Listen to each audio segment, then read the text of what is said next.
अस्सलाम वालेकुम। मेरा नाम हमज़ा लियाकत है और मैं वेलकम करता हूँ आपके अपने ट्रेनिंग सेशन के अंदर, जिसमें हम VCP DCP 6.0 पढ़ रहे हैं और इसके अंदर हम कर रहे हैं installing configuring and monitoring vSphere 6.0। अच्छा, अगर इससे पहले आपने मेरा लेक्चर देखा है पहला, तो उसमें हमने क्या किया है, सबसे पहले बढ़ते हैं उसकी तरफ कि पिछले लेक्चर में हमने क्या चीज़ कर ली है और इस लेक्चर में हम क्या चीज़ कवर करने जा रहे हैं।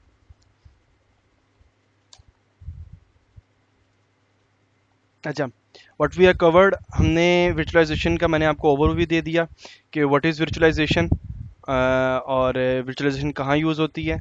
और फिर हमने इंस्टॉल किया इसको, EXI को हमने इंस्टॉल किया। फिर हमने एक कॉन्फ़िगरेशन कोई बेसिक EXI की DCUI इंटरफेस के ज़रिए इसकी की है। और अभी हमारी जो चीज़ पेंडिंग है पिछले लेक्चर के अंदर से, वो है कि EXI की शेल कमांड्स पे कैसे काम करते हैं, जो कि मैं आपको आज के लेक्चर में ये चीज़ भी कवर करवाऊंगा। और इसके अलावा अब हम चलते हैं कि आज के लेक्चर में हम मेन चीज़ किस चीज़ को फोकस कर रहे होंगे। अच्छा, इस लेक्चर में हमें इंस्टॉल करेंगे vSphere क्लाइंट को।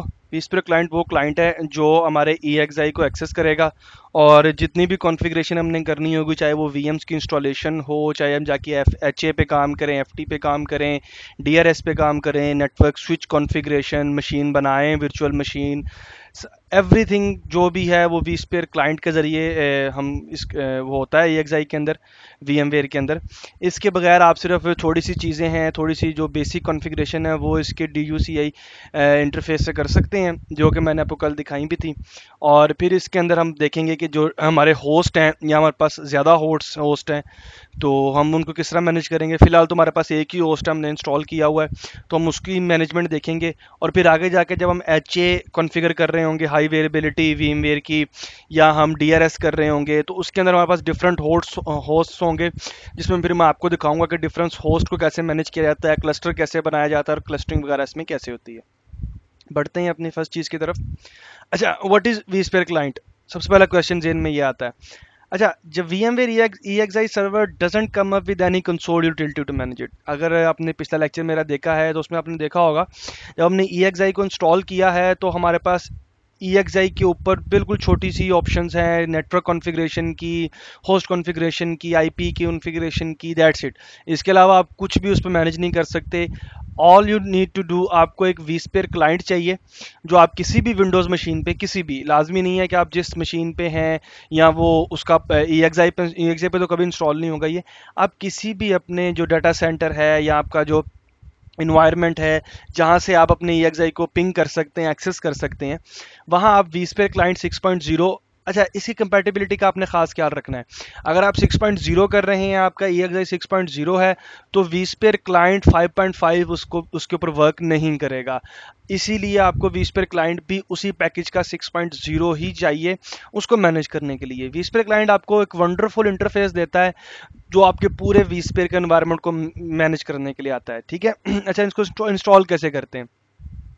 इंस्टॉल करने के लिए आपके पास डिफरेंट ऑप्शंस हैं, चाहे आप चाहें तो वेब से डाउनलोड कर सकते हैं इसको, या आप चाहें तो आप इसको अपना जो EXI है वहाँ से डाउनलोड कर सकते हैं, ठीक है। जैसा कि यहाँ लिखा, you can also install VMware client on any remote system from where you want to connect EXI और vCenter।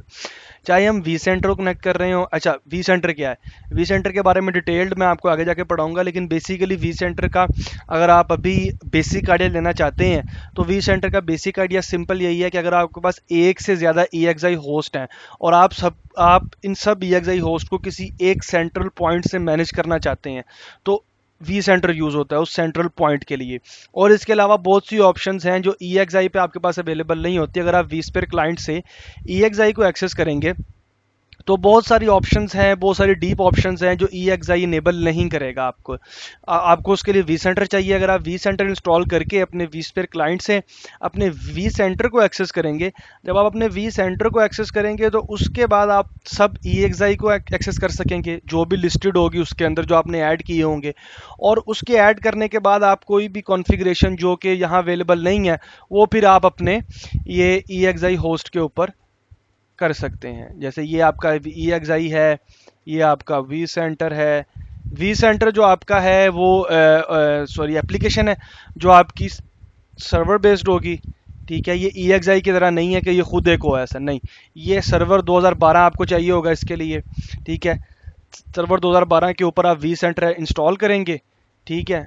और वी सेंटर इंस्टॉल करने के बाद आप जितने भी EXI हैं उनको उसके अंदर ऐड करेंगे, और ये आपका जो क्लाइंट मशीन है, ठीक है, वहाँ से आप इस वी सेंटर को एक्सेस करेंगे, और ये वी सेंटर फिर आगे EXI से बात करेगा। और जब ये EXI से बात करेगा तो बहुत सारी ऑप्शंस हैं जो ये इनेबल करेगा EXI के ऊपर, लाइक आपके सॉरी जैसे टेम्पलेट्स हैं। जब आगे जाके हम टेम्पलेट्स पे काम करेंगे तो आपको दिखाऊंगा ये टेम्पलेट्स आप EXI पे मैनेज नहीं कर सकते।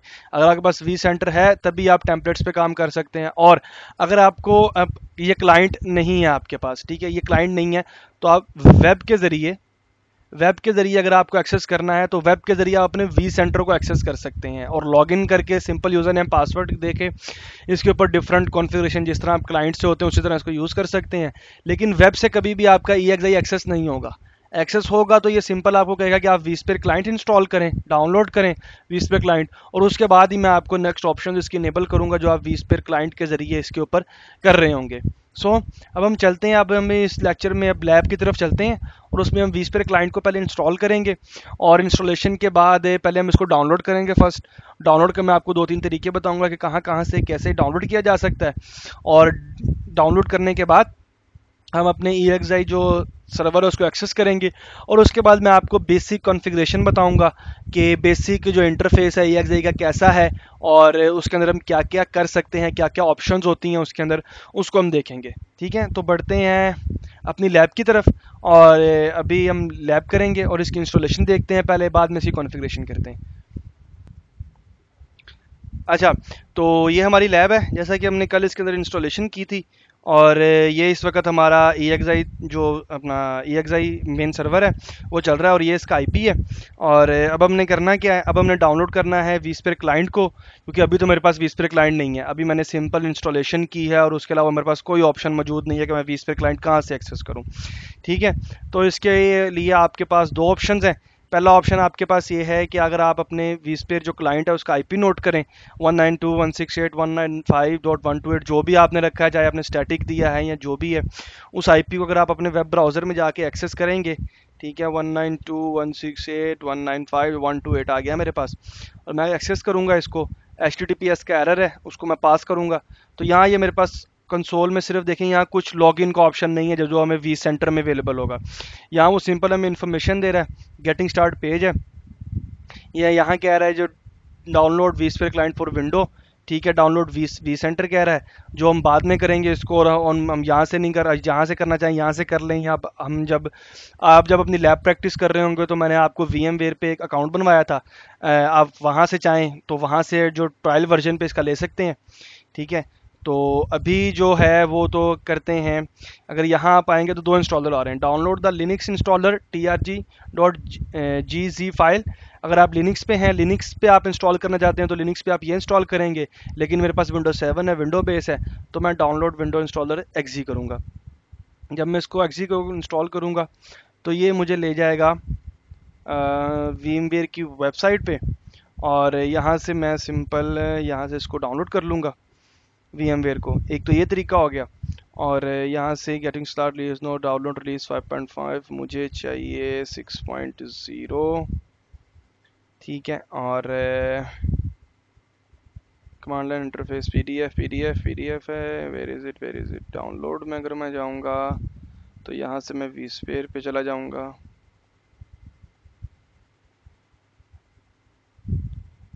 अगर आप इसी तरह यहाँ से आ जाएं, डाउनलोड vSphere 6.0 फॉर विंडो, अगर यहाँ से डाउन, यहाँ भी आपको डाउनलोड अपडेट 2 का आपको डाउनलोड करवा रहा है, डिफरेंट आपके पास लिंक्स हैं, आप किसी भी वेबसाइट से कहीं से भी इसको डाउनलोड कर सकते हैं। ठीक है, और यहाँ से अब ये मुझसे अकाउंट करेगा जो मैं अभी इसको नहीं देना चाहता, तो मैं क्या करूँगा, अगर आपके पास अकाउंट है तो यहाँ दे के आप डाउनलोड कर सकते हैं, लेकिन मैं तो कोई और वेबसाइट देखूँगा जहाँ से मुझे अकाउंट के बगैर डाउनलोड करने का ये ऑप्शन दे दे।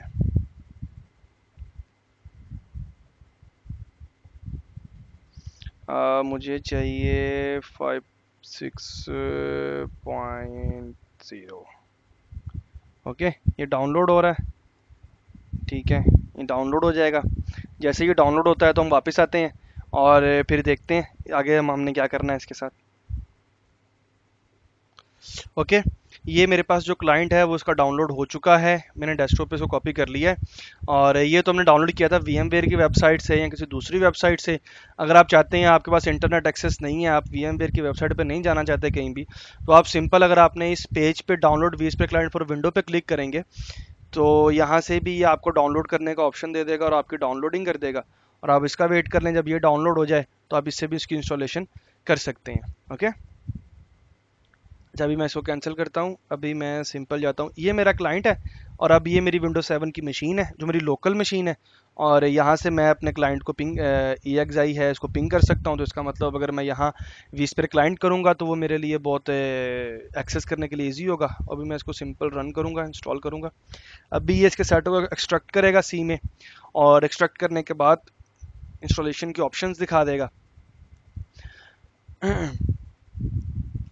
अच्छा, लाजमी नहीं है कि आप एक ही, अगर EXI जो क्लाइंट है या vSphere क्लाइंट है उससे एक ही EXI को एक्सेस कर सकते हैं, या एक ही vCenter को। आपने सिंपल आईपी देना है, वो चाहे एक हो, दो हो, तीन हो, जिस मर्जी सर्वर का आईपी दें, यूज़र नेम पासवर्ड दें और वो आपको एक्सेस करने देगा उसको। तो ये आपके पूरे इन्वायरमेंट में, चाहे वो vCenter हो, चाहे EXI हो, चाहे कोई भी हो, उसको एक्सेस करने के लिए आपको vSphere क्लाइंट की ज़रूरत है। और इसके बगैर आपकी इंस्टॉलेशन या आपका जो सेटअप है VMware का, वो अधूरा है। इसके बगैर आप कुछ भी नहीं कर सकते, ना अपनी वर्चुअल मशीन्स बना सकते हैं, ना नेटवर्क कॉन्फ़िगरेशन कर सकते हैं, कुछ भी नहीं कर सकते। अगर आपने ये इंस्टॉल कर भी लिया है EXI सर्वर, तो जब तक आपके पास ये नहीं है तब तक ये यूजलेस है, तब तक इसका कोई मकसद नहीं है आपके EXI इंस्टॉल करने का। अच्छा, तो अभी ये लोड हो रहा है, जैसे मैंने सिंपल लैंग्वेज सेलेक्ट किया और इसको नेक्स्ट किया।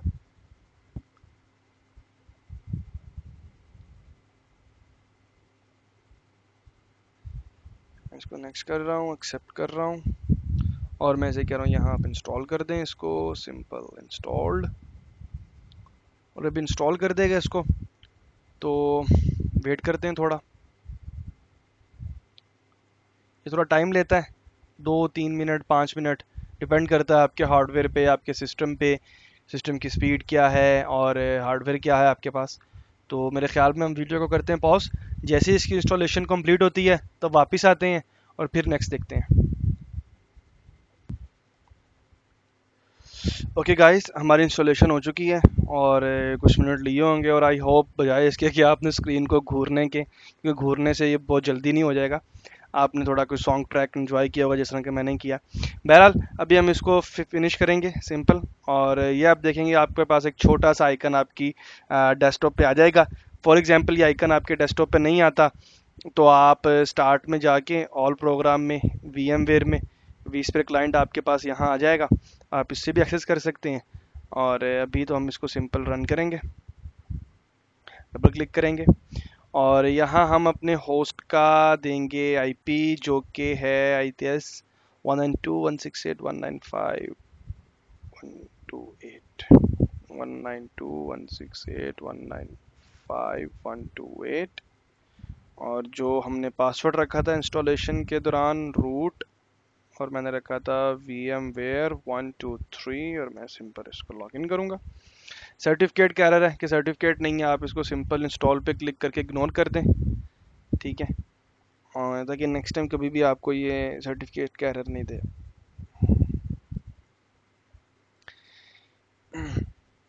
अच्छा, ये देखें, सबसे पहले आपके पास आएगा कि वैल्यूएशन पे है 60 डेज़ की, तो आप कहेंगे ओके, मतलब आई नो इवैल्यूएशन पे हैं। और अब मैं इसको थोड़ा सा बड़ा कर देता हूँ, फुल स्क्रीन भी कर सकता हूँ मैं इसकी, लेकिन मैं अभी इसलिए नहीं कर रहा हूँ कि हो सकता है ये स्क्रीन से बाहर चला जाए, क्योंकि अभी रिकॉर्ड कर रहा हूँ मैं।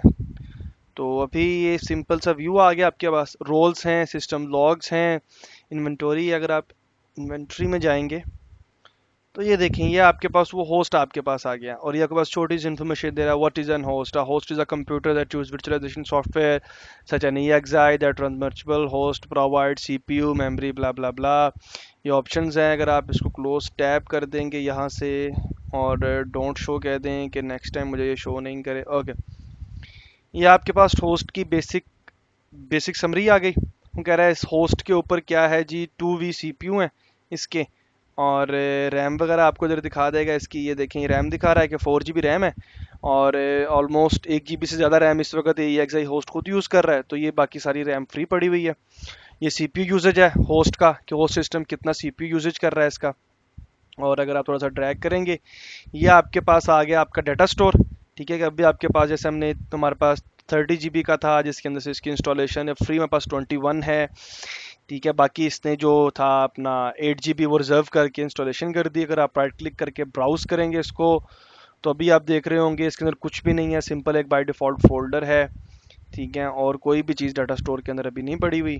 और ये नेटवर्क है, इसके बारे में मैं अभी आपको बताता हूँ थोड़ा सा। और ये कुछ छोटी मोटी इन्फॉर्मेशन है, बेसिक इन्फॉर्मेशन। अगर आप यहाँ से देख लें, यहाँ से आप शट डाउन भी कर सकते हैं होस्ट को, रिबूट भी कर सकते हैं। और अगर आप यहाँ फाइल पे आएंगे, फाइल में डिप्लॉय OVF टेम्पलेट है, ये एक अलग चीज़ है। इसके बारे में जब हम टेम्पलेट्स के बारे में बात कर रहे होंगे, ठीक है, तो उसमें मैं आपको इस चीज़ के बारे में बताऊंगा कि ये टेम्पलेट क्या है और इसके अलावा और कितनी टेम्पलेट्स हैं। अगर आप न्यू में जाएंगे तो आप वर्चुअल मशीन्स बना सकते हैं, रिसोर्स पूल बना सकते हैं, ऐड परमिशंस कर सकते हैं इसके अंदर। अगर आप एडिट पे आएंगे, क्लाइंट सेटिंग कर सकते हैं, यूज़ दी सर्वर सजेस्ट वैल्यू, जो डिफरेंट वैल्यूज़ हैं बाय डिफ़ॉल्ट इसको डिफ़ॉल्ट ही रहने दें, इनको छेड़ने की ज़रूरत नहीं है। लेकिन मैं आपको अभी दिखा रहा हूँ ताकि आपके पास ये चीज़ें नज़र आ जाएं। अगर मैं ये अनचेक कर दूंगा तो मेरे पास बहुत सी चीज़ें गायब हो जाएंगी। ये व्यू टाइप है आपका, इन्वेंट्री है, होस्ट के ऊपर वर्चुअल मशीन बनानी है, क्या करना है। ठीक है, एडमिनिस्ट्रेशन टास्क हैं कुछ इसके जो इनेबल करेंगे। प्लगइन्स हैं, अभी कोई प्लगइन नहीं है हमारे पास। ठीक है, अच्छा होस्ट के ऊपर अब हम आते हैं।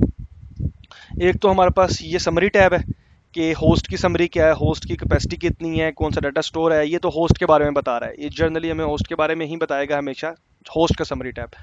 अगर हमारे पास वर्चुअल मशीन्स इंस्टॉल्ड हैं तो जितनी भी वर्चुअल मशीन्स हैं वो यहाँ नज़र आ जाएंगी, 8 10 2 3 जितनी भी हैं वो यहाँ आपको नज़र आ जाएंगी।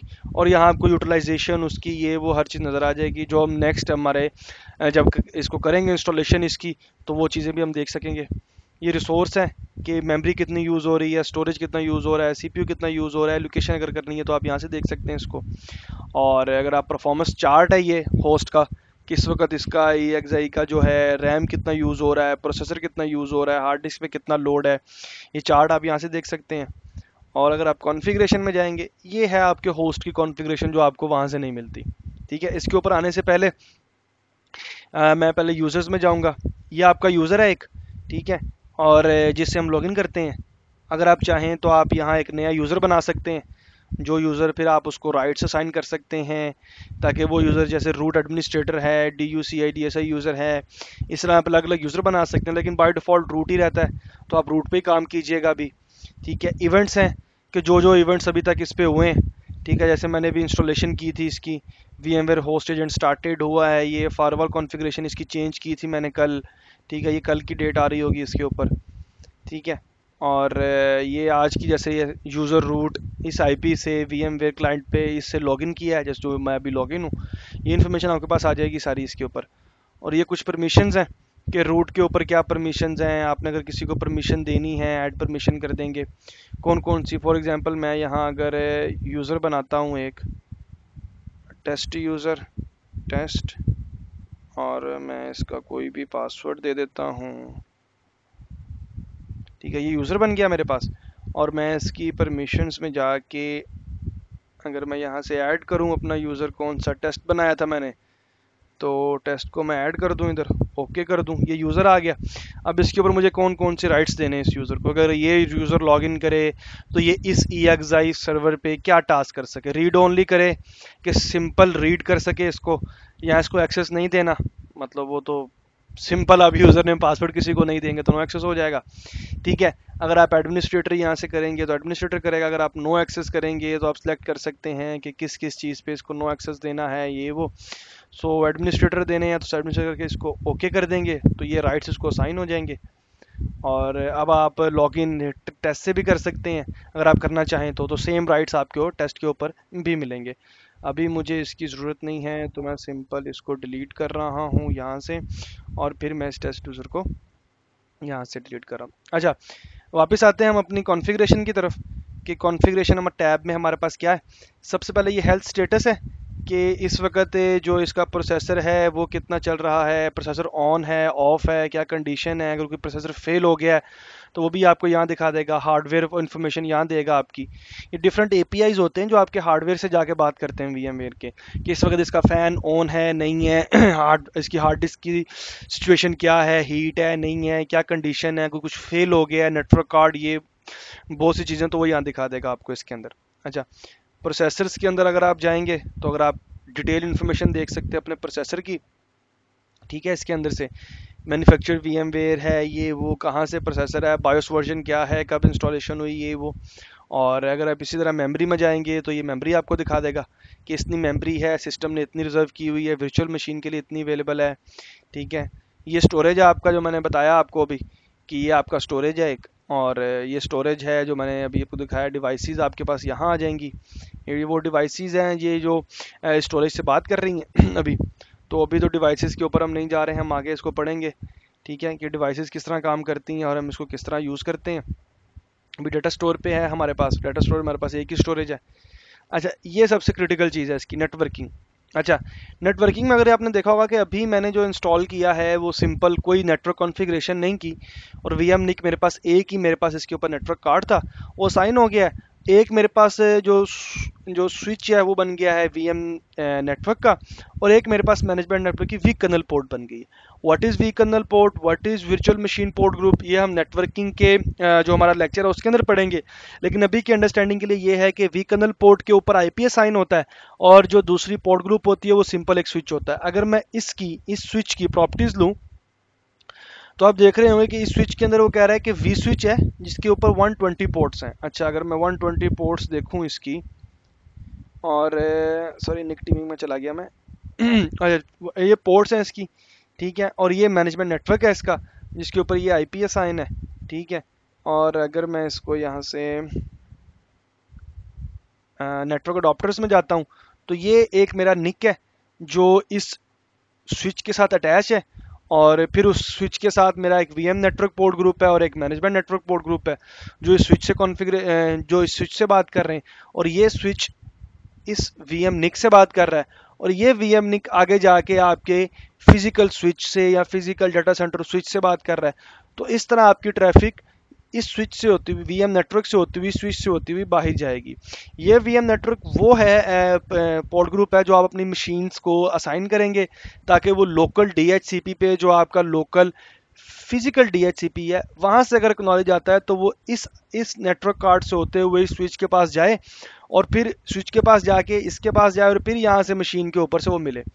सो बाय डिफ़ॉल्ट ये चीज़ें ये होती हैं। इसके अंदर डिटेल्ड आपको मैं आगे जाके पढ़ाऊँगा कि डिटेल इसके अंदर क्या होती है अच्छा, फिर स्टोरेज अडॉप्टर है। अगर आपके पास डाटा स्टोर है, लाइक आपके पास सैन है, अगर आप सैन का कोई LUN कोई शेयर डाटा स्टोर बना के एक्सेस करना चाहते हैं तो आप वो यहाँ से एक्सेस करेंगे। और नेटवर्क अडॉप्टर्स कितने हैं आपके पास, वो आपके पास यहाँ नज़र आ जाएंगे। कुछ एडवांस सेटिंग होती हैं इसकी, वो यहाँ से आपको डायरेक्ट IO वगैरह की। पावर मैनेजमेंट है इसकी, ठीक है, अगर आप प्रॉपर्टी लेते हैं, बैलेंस रखना है, हाई परफॉर्मेंस पे रखना है, लो रखना है, क्या रखना है, ये पावर मैनेजमेंट है इसकी, ठीक है। अभी आपको मैं बेसिक इन्फॉर्मेशन दे रहा हूँ इन सब चीज़ों की, इन सब कंसोल की, कि ये जो आपको पर नज़र आ रही हैं छोटी छोटी चीज़ें ये क्या है। ये आपके पास लाइसेंस है, अगर आप परचेज़ करते हैं अपना VMware को तो आप यहाँ सिंपल इसकी एडिट में जाके यहाँ अपना एंटर की करेंगे, ऑफिशियली जो VMware आपको साइन करेगा तो आपका जो EXI है वो लाइसेंस्ड हो जाएगा, और फिर आपको जितने भी वो आपने फीचर्स उसके अंदर परचेज़ किए होंगे वो मिल जाएंगे आपको। टाइम कॉन्फ़िगरेशन है, इस टाइम तो मेरा NT पे सर्वर बंद है क्योंकि मेरे पास कोई डोमेन कंट्रोलर नहीं है, या मैं इंटरनेशनल पे नहीं जाना चाह रहा।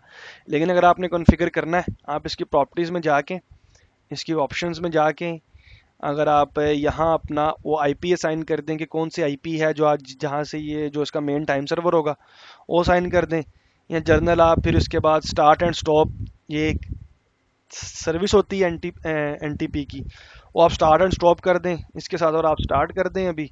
और मैंने start and stop with host कर दिया कि होस्ट शट डाउन हो तो ये भी शट डाउन हो जाए, होस्ट स्टार्ट हो तो ये भी स्टार्ट हो जाए, ठीक है। तो अभी मेरे पास टाइम दिखा रहा है, क्लाइंट इनेबल कर दे, अगर मैं इसको सेट करना चाहूँ तो वो भी कर सकता हूँ, लेकिन अभी मुझे टाइम मेरा बिल्कुल ठीक लग रहा है तो मैं इसको सिंपल ओके करता हूँ।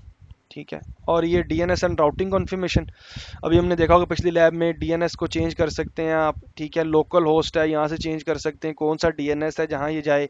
और राउटिंग अगर आपने स्टैटिक कोई डालनी है तो वो static default gateway for V kernel port आप यहाँ साइन कर सकते हैं, ठीक है, जब आप इसके अंदर जाएंगे। और ऑथेंटिकेशन सर्वर, अभी मेरे पास लोकल ऑथेंटिकेशन करनी है। अगर आप चाहते हैं कि अभी जैसे रूट है, आप चाहते हैं कि आपके डोमेन के यूज़र्स लॉगिन कर सकें EXI पे, वैसे तो वो वी सेंटर पे होता है सिंगल साइन ऑन, लेकिन अगर आपके पास EXI ही है एक ही, और आप चाहते हैं उसको भी आप सेंट्रलाइज कर लें, कि उसके ऊपर भी आप अपने डोमेन को, डोमेन जो डोमेन कंट्रोलर है उसको उसके साथ वो कर लें, सिंक कर लें, ऑथेंटिकेट करवा लें, ताकि डोमेन के यूज़र्स जो हैं अगर वो आप उनको राइट असाइन करते हैं तो वो भी यहाँ लॉगिन कर सकें।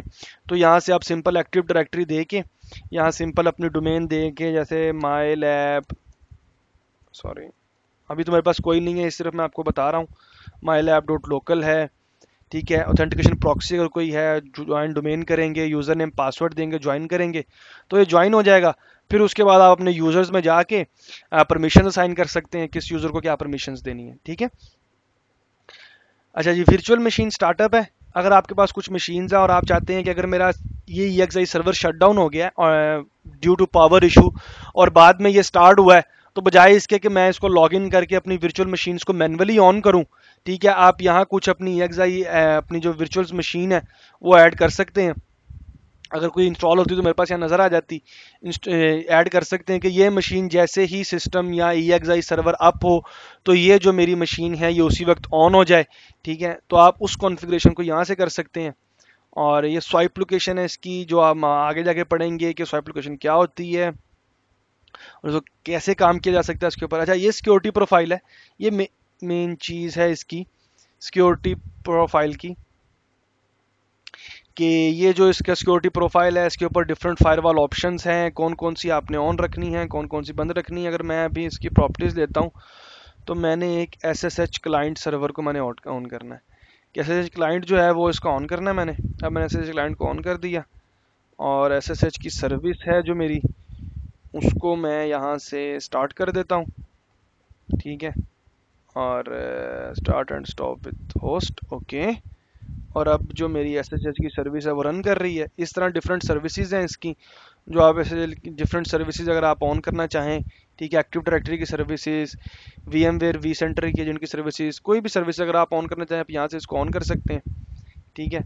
और डिफरेंट फायरवॉल रूल्स आप असाइन कर सकते हैं अपने इसके ऊपर, और होस्ट कैशे आप यहाँ से साइन कर सकते हैं, सिस्टम रिजर्वेशन कर सकते हैं, ठीक है। ये कुछ बेसिक सेटिंग है इसकी जो हम कर सकते हैं। ये एडवांस में जाएंगे तो ये ज़रा कॉन्फ़िगरेशन है कि स्वाइप फाइल इसकी वो कहाँ बनाए, स्वैप फाइल जो सिस्टम की बनती है, जैसे लॉग्स हैं, लॉग्स इसने कहाँ रखने हैं। अगर आपके पास कोई, अभी तो ये EXI अपने अंदर ही रख रहा है, लेकिन अगर आप डाटा स्टोर का नाम देंगे, जैसे मेरे पास ये डाटा स्टोर है, तो मैं अगर डाटा स्टोर का नाम दूंगा अपने का, फॉर एग्जांपल अभी हम करके देख लेते हैं इसको, ये मेरा डाटा स्टोर है, और इसके अंदर अगर मैं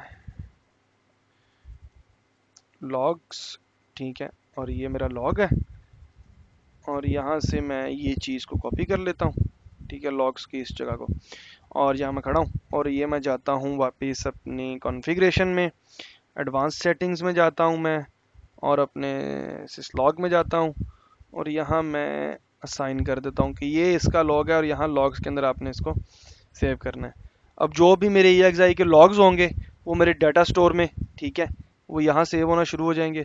यहाँ से मैं इनको देख भी सकूंगा बाद में, जैसा कि आप देख सकते हैं कि अभी आ गए हैं लॉग्स, ठीक है। इन लॉग्स को अगर आप डाउनलोड करना चाहें तो आप राइट क्लिक करके डाउनलोड कर लेंगे, तो ये आपके लोकल सिस्टम में कहीं भी डाउनलोड हो जाएंगे, ठीक है।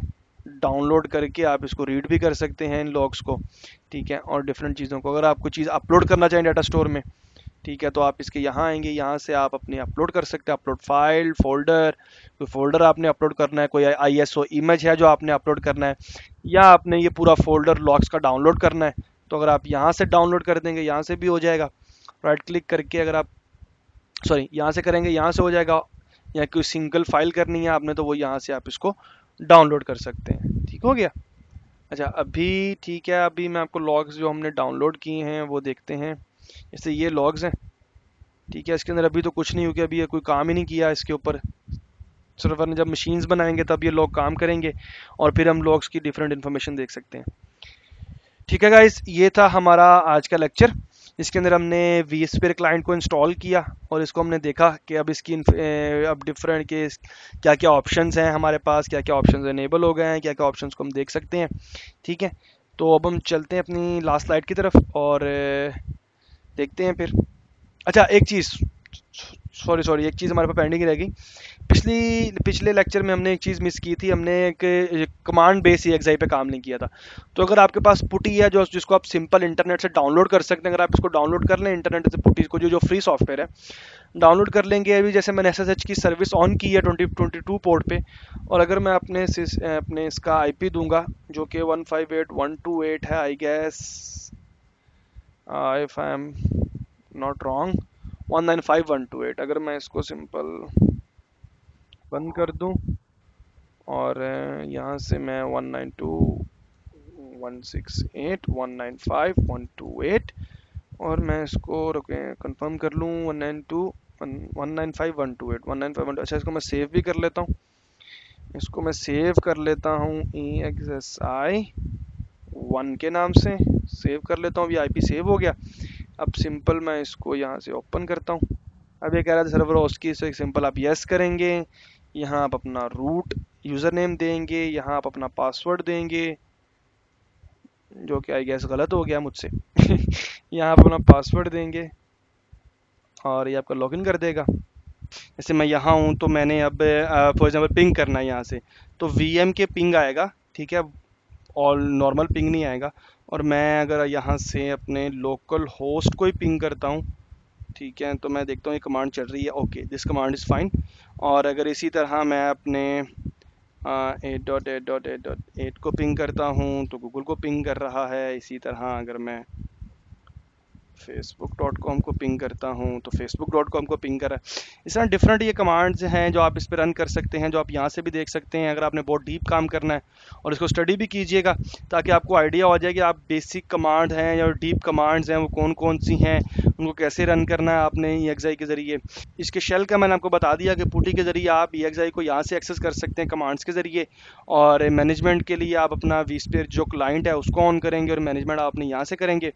ठीक है, तो मेरे ख्याल में आज के लिए हमने कवर कर लिया। So guys, thanks for being here, thank you very much. Urdu IT academy की तरफ से आपको थैंक यू बोलता हूँ और इंशाल्लाह ताला नेक्स्ट लेक्चर तक अपना ख्याल रखिएगा। और हो सके तो जो मैंने आपको 2 लेक्चर्स अभी बताए हैं, एक पीछे वाला और एक ये वाला, अगर आप साथ साथ करेंगे तो ये आपके लिए बहुत बेहतर है ताकि आप हैंड्स ऑन प्रैक्टिस भी साथ साथ करते रहें इसकी। अब नेक्स्ट लेक्चर के लिए अपने ऑर्थर को गुड बाय बोलिए। अल्लाह हाफिज़, अल्लाह हाफिज़, अल्लाह हाफिज़ टू ऑल।